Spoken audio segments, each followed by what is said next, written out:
nzambe penza abatela abakisa elebi nake koluka na mobali bapolisier bazokanga biso toyebi eloko te bakokanga biso réponse eza te.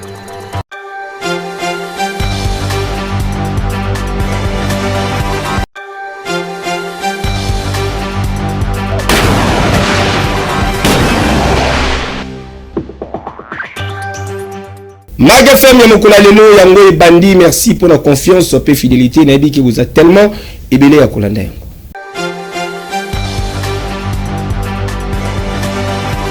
Semaine outil aussi les alaki marqués na actualité ya ndenge na ndenge sélection Yango et Salami Libino.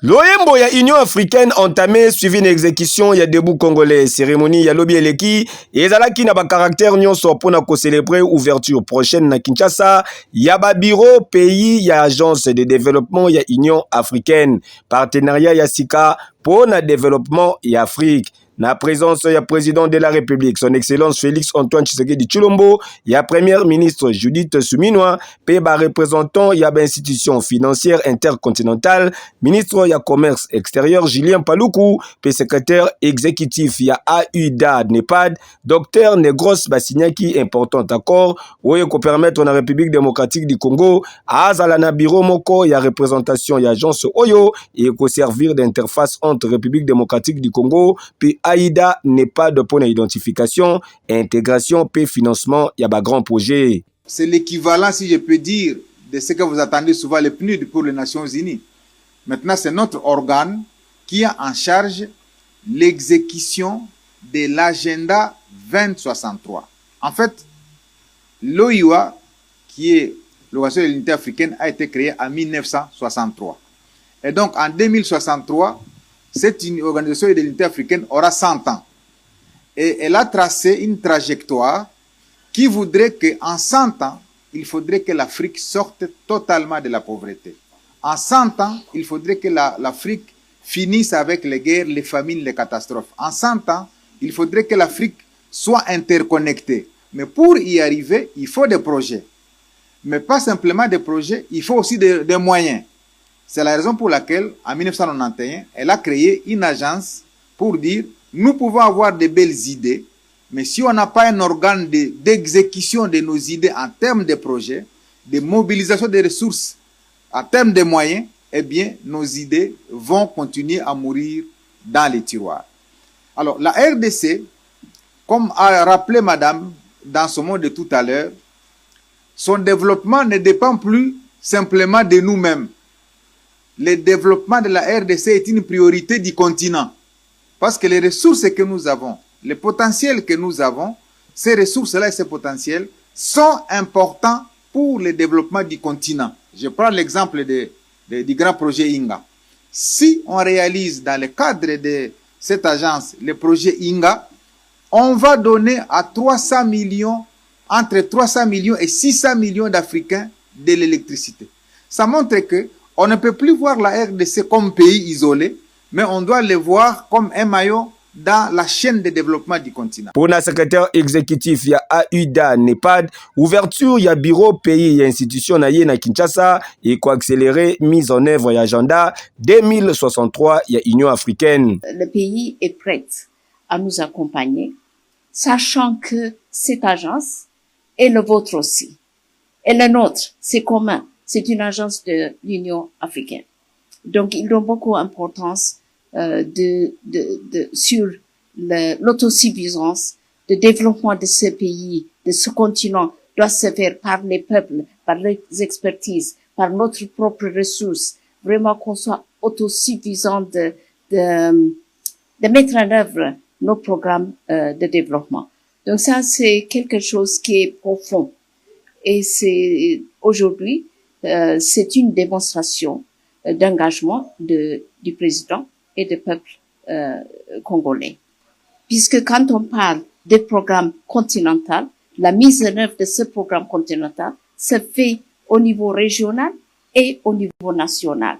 Donc, on doit accélérer la mise en œuvre des projets au niveau national pour que ça aide au niveau régional et au niveau continental. Créé en 1991, AUDA NEPAD ezali organe technique ya Union africaine mise en place pour coordonner et exécuter les projets de développement régionaux et continentaux prioritaires afin de promouvoir l'intégration en vue de réalisation accélérée dans l'agenda 2063 de l'Union africaine. République démocratique du Congo ezali ko compter quelques projets intégrateurs, notamment ba projet ya Grand Inga, corridor ya Lobito, pe projet ya route rail Kinshasa Brazzaville.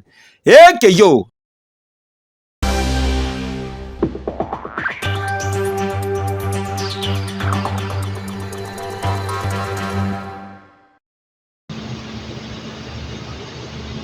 Ah oui, mokolo ya vendredi 7 août 2026 et kotikalaka a jamais gravé na mémoire pe na banali Institut supérieur d'informatique, programmation pe analyse ISIPA en sigle po ezali mokolo oyo koti kofongola page ya sika ya ba relation académique entre République démocratique du Congo et Japon. En visite officielle na ISIPA, ambassadeur ya Japon na République démocratique du Congo, monsieur Hidetoshi Ogawa, ayambamaki kitoko avec un pacte paix idéologie et pas ya président directeur ya ISIPA, les PDG Martin et Kanda Odimba, les bétons et enseignement supérieur, Bakiselakaye, l'héritier du trône.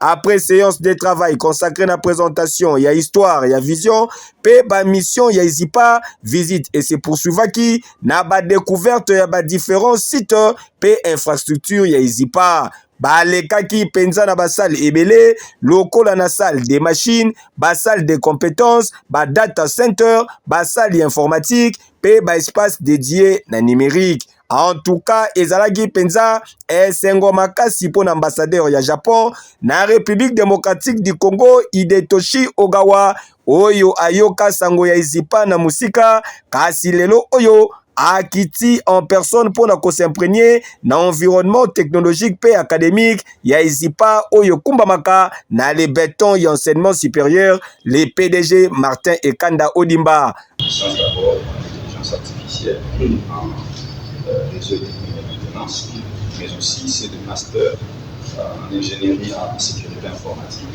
Après passage na ISIPA Chaumba, ISIPA Mushi, pe ISIPA Kitega, ezalaki occasion pour na PDG ya ISIPA, Martin et Kanda Odimba, les bétons et enseignement supérieur, a salué ouverture Oyo vers coopération internationale, Oyo et contribuer na renforcement ya qualité, ya ba formation pe na création ya ba opportunité ya sika pour na ba prenant na ba domaine Oyo ya nouvelles technologies. Nous sommes très heureux de cette visite et j'aimerais d'abord rappeler les très bonnes relations de coopération et de fraternité entre notre pays, la République démocratique du Congo, représentée par son Excellence Monsieur le Président de la République, Monsieur Antoine Félix Tshisekedi, ainsi que le Royaume du Japon. Nous avons de très très bonnes relations.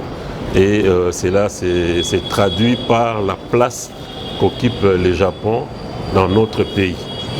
Et donc voilà, c'est vraiment une visite qui nous rend fiers.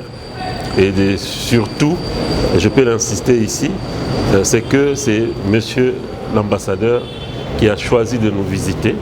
Et c'est là, ça nous va droit au cœur, ça nous fait chaud au cœur qu'une si grande personnalité décide de nous visiter au niveau de l'ISIPA. Et alors, nous sommes dans la formation, dans l'encadrement, formation des jeunes, et nous formons les jeunes diplômés pour entreprendre, pour qu'ils puissent trouver un emploi et qu'ils puissent participer au développement de ce pays. Natournaye Hidetoshi Ogawa, ambassadeur ya Japon na République démocratique du Congo, atalisaki ke batu ebele ya mayele pe compétent oya kutanaka na bango na cadre ya ba fonction na ye, batalisa ye ke bazala formé na ISIPA et loko et témoigner savoir-faire ya ISIPA pe yangonde ezali ko renforcer intérêt ya Japon pour na collaboration moko elenda na ISIPA. Quand je demande aux amis congolais où vous avez appris votre connaissance ou bien compétence. Tout le monde dit que soit à l'ISIPA, soit à Unikin, etc. Donc je tiens au cœur d'avoir une opportunité de visiter l'ISIPA depuis des moments. Et aujourd'hui, ça a été si bellement réalisé à l'appui de Monsieur le Président, directeur général de l'ISIPA.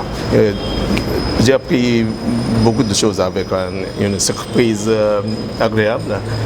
Par exemple, il y a une forte collaboration avec l'INLV, Institut national de biomédical, avec lequel le Japon a travaillé très étroitement. Et Sengeli Bosimba Lisusuke, visite Oyo et marqué étape Yasika na rapprochement entre ISIPA et Japon avec l'ambition ya kosala na formation, innovation et numérique, levier important pour le développement ya République démocratique du Congo. Tala! Awa mama eyenga motema esuki viens jaloux oyo pe olingi yo boya lisusu noko ndima le beton et enseignement supérieur PDG ISIPA Martin Ekanda Odimba que yo oui.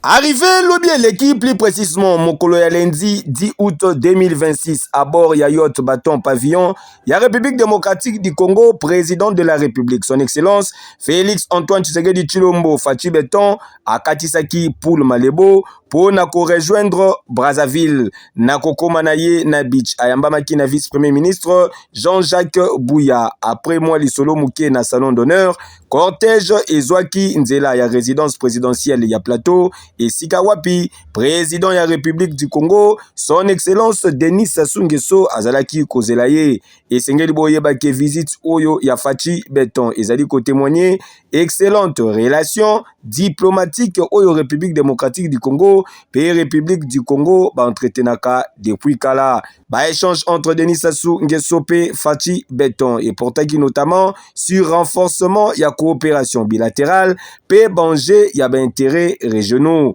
et sengeli boyeba lisusu qui rencontre oyo ezali ko s'inscrire également na volonté ya ko préserver lien historique entre les deux capitales les plus proches du monde pe kopesa élan ya sika na coopération ya les deux pays. Que yo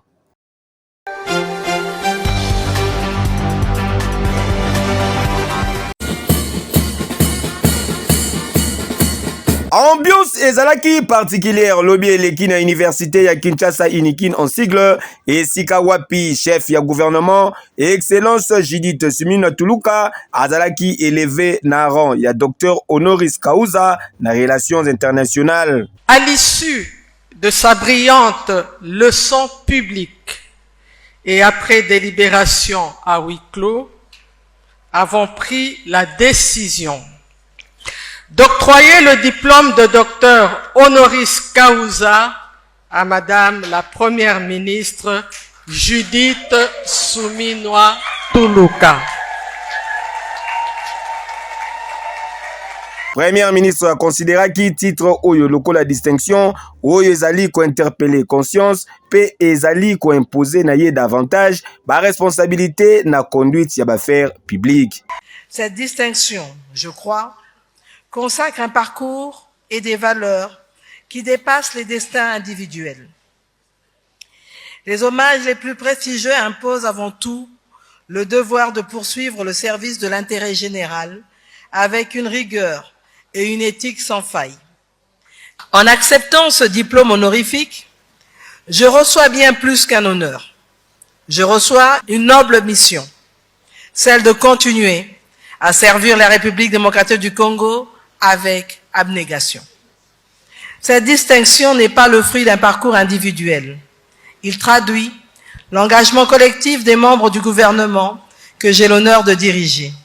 Je m'engage à continuer de porter haut les valeurs qui nous rassemblent, dont notamment l'intégrité, le patriotisme, le leadership positif, la responsabilité, dans l'exercice de nos fonctions. Première femme ya co-diriger gouvernement de la République démocratique du Congo, Judith Suminwa Tuluka a commis également première femme engagée na politique ya kozwa distinction universitaire Oyo. Ah oui, félicitations maman. Yo.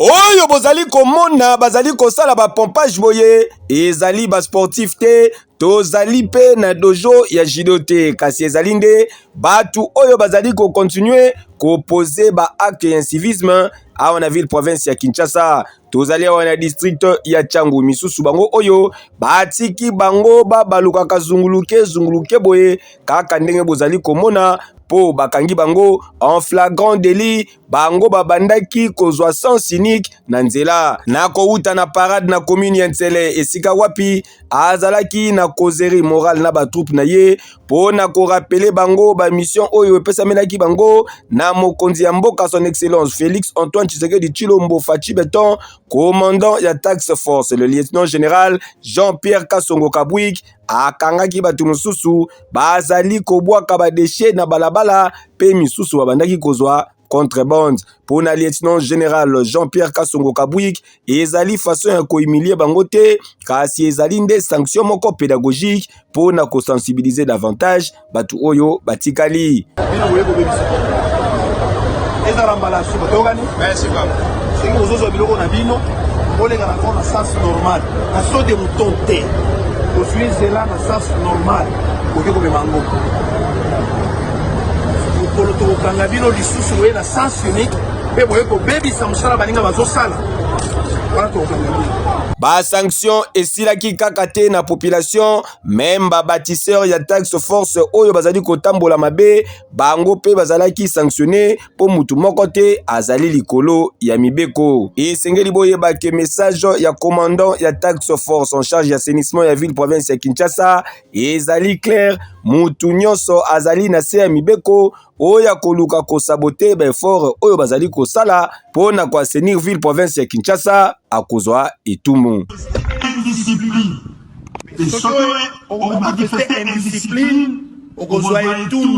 ah oui ya solo esengeli penza to changer pe mentalité atabino moko balabala eza fulu te balabala eza wenze te tambola pe na sens normal ya mituka yo.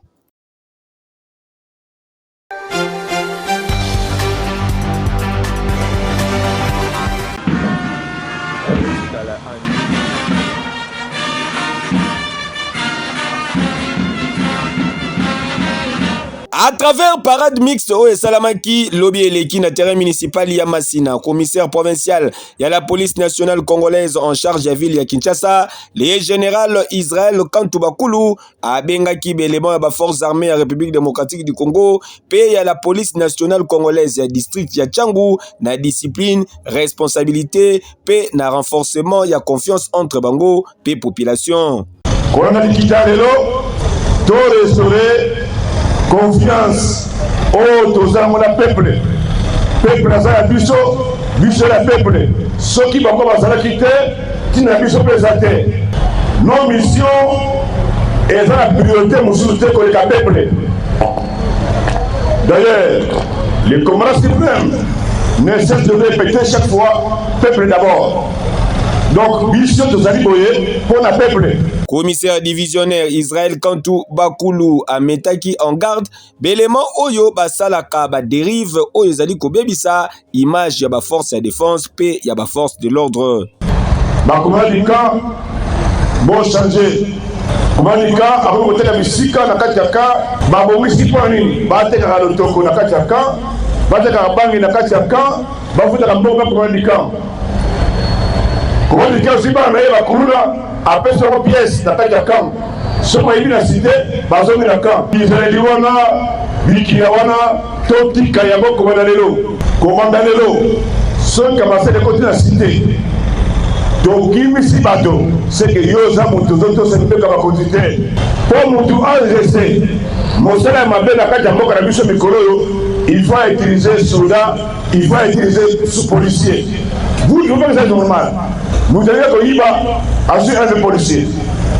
Vous avez que Kobo Telokamutu a su policier. Vous avez que la plaque a su policier. Vous avez que sans assurance, à ce que contraire, à ce policier, c'est que Bichot de la mission à mission. On devient moron et police, morale et honneur. Beaucoup on a pris la mission et sans décider qui va avoir la peine. Police militaire, baza instruit, il y a aucun policier, aucun soldat, ou tambour na libanda mideko. Place des anisika, baninga yose pas de moïlo, monitora. Et les côtes aux anangos, et les impôts qui sont dans la mitamba zoto. La parade dans le Biboé. De côté de Mabiso, policiers, militaires, locola, église, au milieu du village. Tous amis policiers, tous amis militaires, il y a un Congolais mobile, Théokani. Général Israël Kantou Bakulu atalisaki ke ba force de sécurité et sengeli bazala ba force na service ya communauté disponible pour na ko protéger, ko prévenir, pe ko intervenir avec impartialité. Ah oui, Boyende Izalaka. Et que yo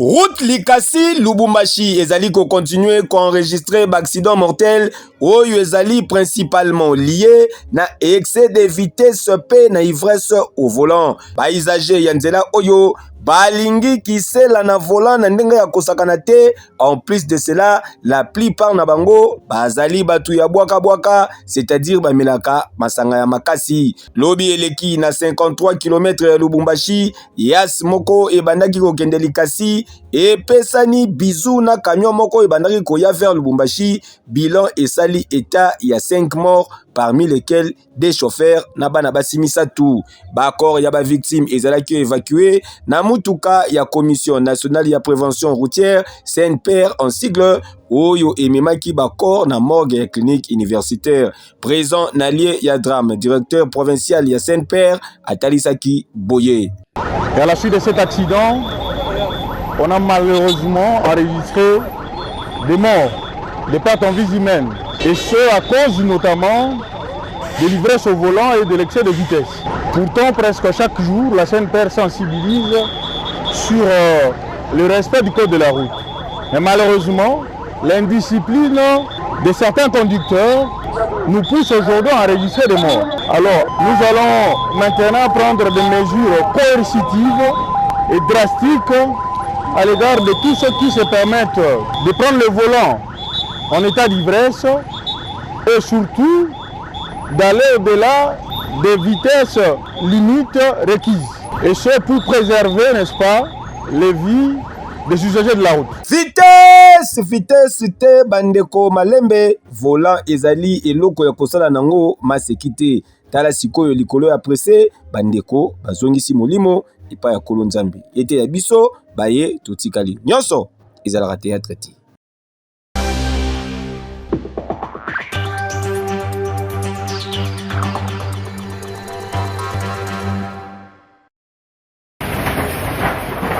Opération Balabala eza wenzete ezali ko se poursuivre na nouvelle intervention na commune ya Kalamu. Tozalia wana veni Kapela et sika wapi bavanda kaka boye ba moni tracteur ekoti e bandi ko buka ba terrasse ba kiosque pe banganda ya ngulu musale ezali ko salama sous la supervision ya ministre provincial ya environnement ya ville ya Kinshasa Excellence Léon Mulumba.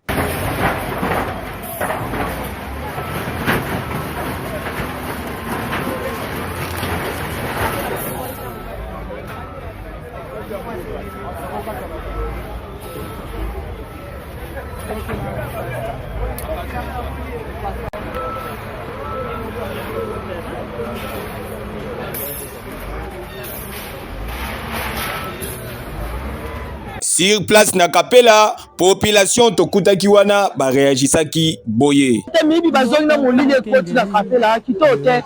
Mibi bazongi na kapela bakulu na nyoso bazongi. Ko bakulu lebele bakoma na bango bana ngulu. Bakulu lebele bakoma bana ngulu. Bakoma sa ngulu na minito kimoi bezongi ko bote lezongi. Na kapela ko bote lezongi si ya makati. Kapela tika vide batasa ba perte blo na bango dele. Ona ngai nazana nundie ne grandi na kapela. Et pas la biso na kapela un bis. À l'époque quand on kola, les habitants où c'est pas la biso au salati ou en zaïlo zomona. Vous donc ils avaient lelo et comme baba ba terrasse ba donc na sepeli la likambo fachi à sali. Mais c'est les babuka espace à l'été tika les mona. L'état ko tia babilo ko na eso ko créer sous prince mususu. On a ngapela na sepeli bien. Na sepeli pene babuki. Nzela ekomaki ekufe na batamoto batali c'est pas esengo ezali mpe mawa ezali na sens que nango ezala na dévolé d'abord ndenge baosenir avenir kapela boye d'abord apena baparent bazali basala baactivité awa mpe na moment otoa na moment rentrée scolaire epesa bango mpe difficulté mais d'autre part nango sepela mpe puisque assainissement veni mpe ekoyede biso de sete mpona koevite insécurité mpe na nini na butu banzela oyo mingi elaka kobombama puisque kobima okoyata ozomona koti kwe ndenge balobi ke otala kapela si tomona wenza lelo tomona ke nzela eza normal mais par rapport nezali ke baéquipement baterrasse baba équipement na peut-être bato ya misala mabe mpe bakozala boye bakosala mpe mabe mais eloko mpe suna koloba oyo eza se plus de 4e fois bazobutela biso koto mais suivi bokobuka par rapport sikoyo leta akotikala kosala nini ere akotikala kobuka eloko nini akosala ozomona ke eloko problème mpe suki koloba yango wana suivi oto ya ba 4e fois babuka suivi ezala te en tout cas mais eza initiative moko bien au chef de l'état vu kobuka eza mwa problème te na nakoloba falaki au moins bapesa bato mwa temps balibere babilo na bango bapalais po ndenge bayosala bote si mwa mpasi na bandeko mosusu oyo baza kose débrouiller donc malgré tout la loi est dure mais c'est la loi donc telo koloba te totala kaka par rapport à makambo ndenge ekende parce que soki apesaki bato banga bandolela nde baolela bote parce que la plupart ya bato tomona baodéclare misusu babe mwana bacombo misusu babimaki bakanga baboutique babuki bango baescalier baboutique otika likolo donc esala mwa mpasi komona babilo ya bongo initiative oyo namona yango bien chef de l'état arégional ingena ville ya Kinshasa salite ekomaki trop baindoration baboyeboye tout ça mais eza bien nde babuka oma ezalaka boye oyo toodéplore ezala nini bakolongola salite batiki na prince salite tike na prince moye baévacue yango mpe ya te nzela mpe kongi sumu te et puis oui babuka c'est bon tosepeli ya président alingi sese ezala bien et après so babuki botiki mwa négligence moko boye bato bakozonga so batongi kasi bobuka wana soki leta eza na plan asala mwa eloko nde tomonaki na kauka kuna okota victoire basali piscine basali mwa bajardin moko boye epesi quand même kauka mwa valeur bongo biso na yelo awa eyelo awa babuka basala biso nini oyelo ya néglige kauka babukaki batongi piscine batongi babilo babanda nde limite ezali moso oyelo babandi kobuka yelo kala eloko esalamaka te e apres bato bakosoka kaka batongi lisusu nde babuki lelo boye baya biso lelo moko ya leta tomona ata piscine tomona ata boye ata mwa terrain moko boye ata ya baseball ata tennis tosepela ti eza bongo mpo na ngai bongo nde babuki batia eloko ya leta tosepela soki piscine soki eloko bana na biso baya sokola basakani mpo na ngai bongo batika yango kaka boye te nde babuki initié na gouverneur Daniel Bumba Lubaki opération oyo ezali kovize na kolibere bamprise publique kolite contre occupation illégale ya ba espace destiné na circulation pe ko contribuer na assainissement ya ba différentes communes et ya capitale kejo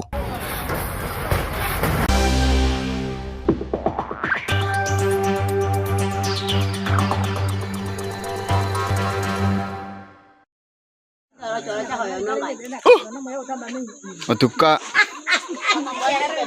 nazo regretter tambola na mokili omona makambu tozali wana likonda na village Yombacho na province ya Équateur oyo bozali komona kuna na musika avandi akangi mapoko boye ezali mwana te kasi ezali nde mukomboso akima na ye zamba ye aya aprefera kovanda na famille oyo.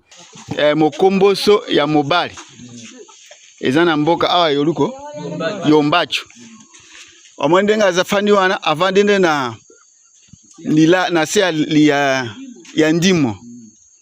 Alors omoni bandako yango wana bino moko ba imokiri bomoni. Onde bandako eza na zamba te, eza na balabala ya munene. Mais mokomboso yango oyo na se ya njete. Bota omoni banjungu wana bato baolamba nde biloko. Mais banjungu oyo atala ndenga zo benga na soso. Bomona bino moko ba imokiri. Na bino leta na kotinda yango na koyebisa na réseaux sociaux. Bino bato ya réseaux sociaux organisme oya sengeli na mokomboso yango na kopanja na bisika nyos ezanga papa Jean Roger Lukiampel. Alors na tuni aide toko tuna aide na kopanja na réseaux sociaux nyos organisme oya ko sengela na nyama oyo mokomboso baya na mboka ya secteur ya Luo na territoire ya Jol précisément na groupement Likonde village Yombacho nde sike ezali mokomboso wana tala banjungu njungu oyo ezande bato balambi biloko pe mokomboso pona histoire batu ya lupango oyo balala balamukaka boye na tongo bamona mokomboso avandela bango na lupango amenasaka na ye pe mutu te avandaka bonnement na bango gentiment asalaka na ye pe mobulu te ya kolia soki ezali bopesi ye alie soki pe te adebrouye ekomi kobangisa bango bakomi komituna oyo noko tomate nda zongela biso na forme mususu to ezali kaka mokomboso ya mokomboso yango babeli bakonzi botalela bango nanu likambo oyo bolanda neti kaka buzalaki. Toza na posa ya ba recherche. Eloko ya boyeza étrange toko banga mingi.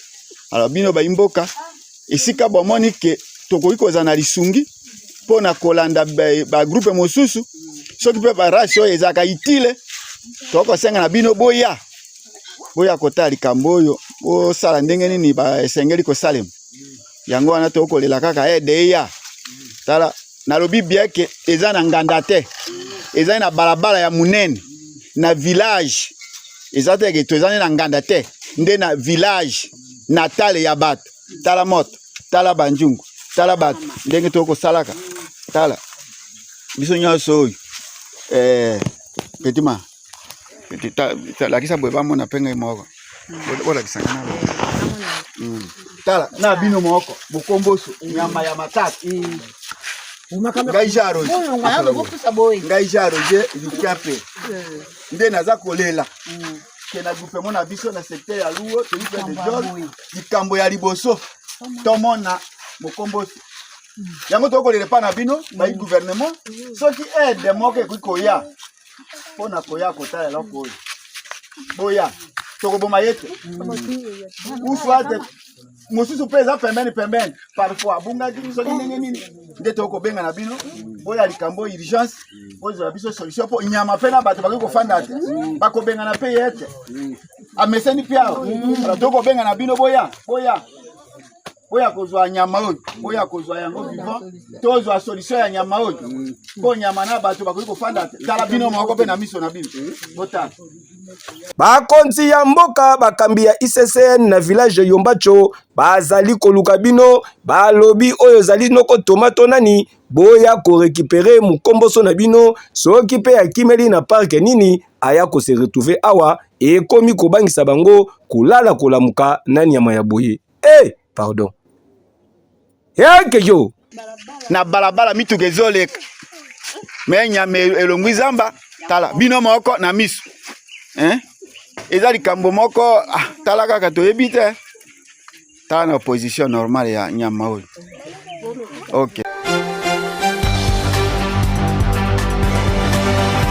Merci non de tellement belé à Kolanda Mag FM édition Mokula Lelo. Yango komi na suka bo sepela ki na ba image pour ça. Merci mingi na des caméramens de guerre l'infatigable.